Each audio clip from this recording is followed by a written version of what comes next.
Good morning. मैं मोहित कटारिया स्वागत करता हूं आपके अपने यूट्यूब चैनल न्यू फिजिक्स पर।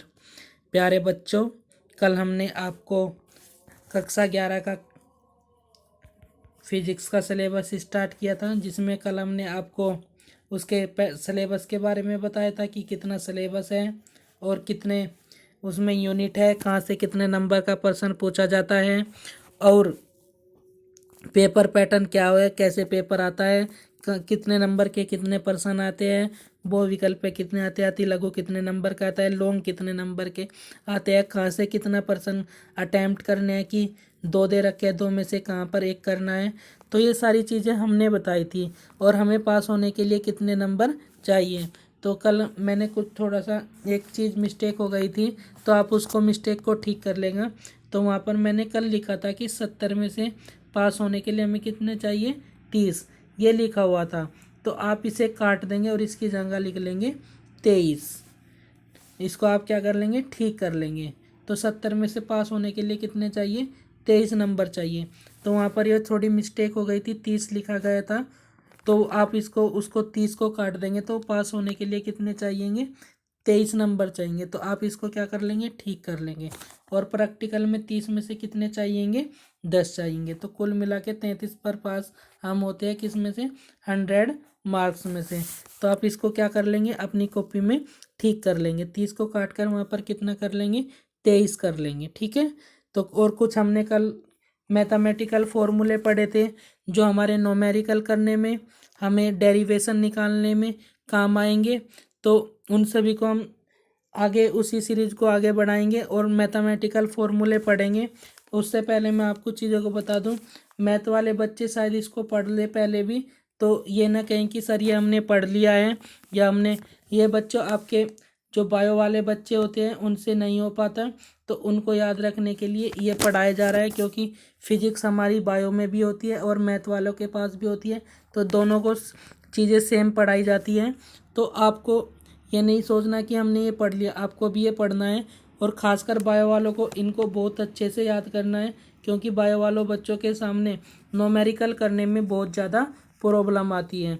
तो वे इन फॉर्मूले को जितने भी कराए जा रहे हैं उनको बहुत अच्छे से पढ़ेंगे, अच्छे से याद करेंगे।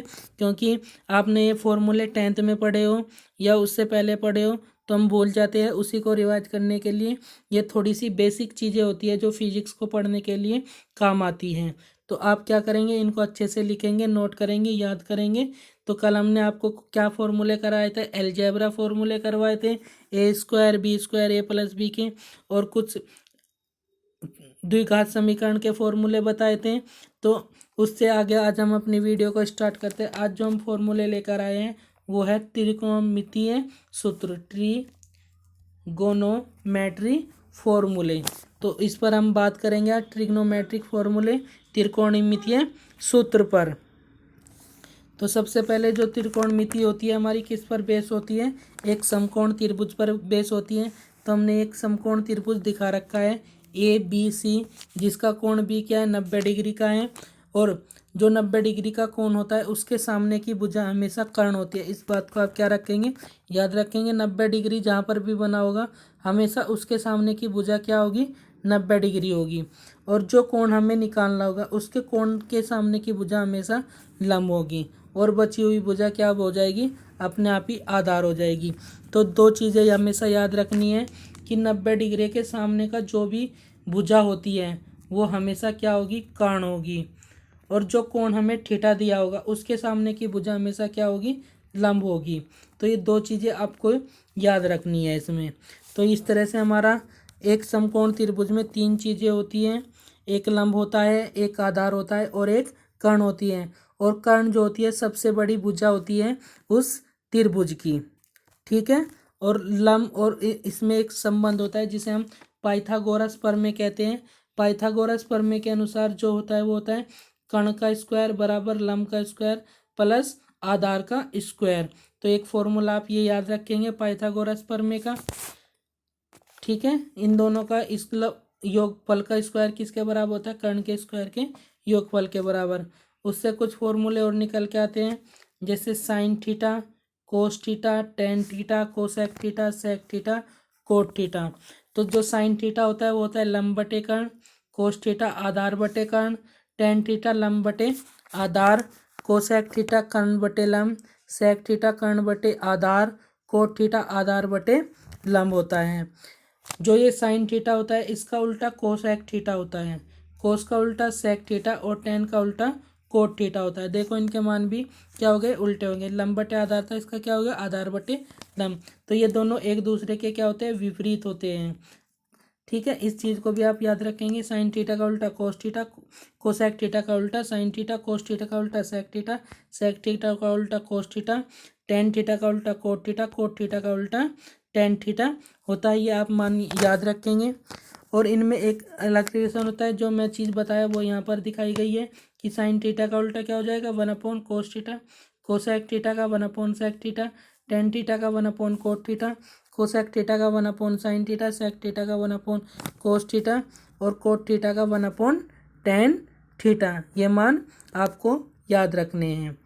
फिर उसके बाद कुछ संवर सम्मिकाएँ आती है। इसमें संवर सम्मिकाएँ हमें क्या कहती है, संवर सम्मिकाएँ कहती हैं कि अगर साइन स्क्वायर थीटा है और कोस स्क्वायर थीटा है, उन दोनों का योगफल हमेशा 1 के बराबर होगा। यानी sine square theta plus cos square theta जो इक्वल हो गए वो किसके हो गए, 1। यानी ये एंगल, ये वाला एंगल और ये वाला एंगल अगर समान है और कोस साइन स्क्वायर और कोस स्क्वायर है तो उसका मान हमेशा कितना है, 1 होगा। यहीं से ही दो फॉर्मूले और बन जाते हैं। अगर हमें साइन थीटा का मान चाहिए तो साइन थीटा को इधर ही रखेंगे, इसको इधर भेज देंगे। यानी साइन स्क्वायर थीटा बराबर 1 माइनस कोस स्क्वायर थीटा, और साइन थीटा का मान चाहिए तो इधर क्या चला जाएगा, अंडर रूट चला जाएगा, 1 माइनस कोस स्क्वायर थीटा। तो ये मान आ गया। इसी तरह से हम कोस थीटा का मान निकाल लेंगे, 1 माइनस साइन स्क्वायर थीटा। एक थ्योरम, एक संवर सम्मिका होती है हमारी है 1 प्लस टेन स्क्वायर थीटा बराबर सेक स्क्वायर थीटा। इसको आप याद रख रहे हैं। इससे भी 3 फॉर्मूले बनते हैं हमारे कि टेन थीटा को अगर हम इधर भेज दे तो 1 बराबर sec square minus tan square theta, अगर 1 को उधर भेज दे तो टेन स्क्वायर थीटा बराबर सेक स्क्वायर थीटा माइनस 1। इसको भी आप याद रखेंगे।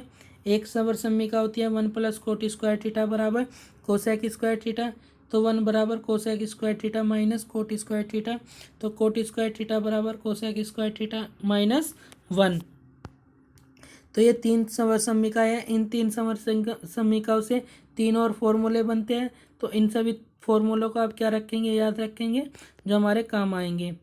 अब जो फॉर्मूला आते हैं कोणों की योग व अंतर पर आधारित आते हैं। जैसे साइन ए प्लस बी, यानी कोई दो कोण होंगे, उन दोनों का योगफल क्या होगा, साइन में है तो साइन ए कोस बी, कोस ए साइन बी। अंतर है तो बस कुछ नहीं करना, सेम जो प्लस का फॉर्मूला है वही माइनस का फॉर्मूला होगा, बस यहाँ पर कहीं का चिन्ह आ जाएगा, माइनस का चिन्ह आ जाएगा। ठीक है। कोस का फॉर्मूला होता है कोस ए प्लस बी, तो cos A into cos B minus sine into sine B.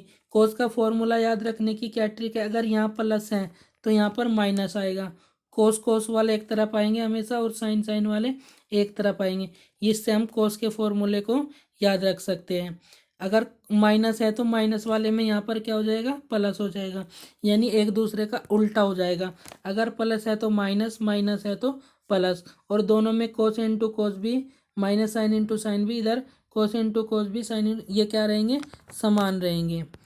Ten का फॉर्मूला प्लस में, अगर टेन को ए प्लस तो ये होता है ten A plus ten B 1/1 minus ten into ten B. Minus वाले में सिर्फ माइनस आ जाएगा, और यहाँ पर प्लस होता है तो यहाँ पर माइनस होता है तो यहाँ पर क्या आ जाएगा, प्लस आ जाएगा। इस चीज़ को आप ध्यान रखेंगे। कोट का फॉर्मूला उल्टा हो जाएगा, 1 plus cot A into cot B, cot A plus cot B, यानी प्लस वाली चीज़ नीचे आ जाएगी।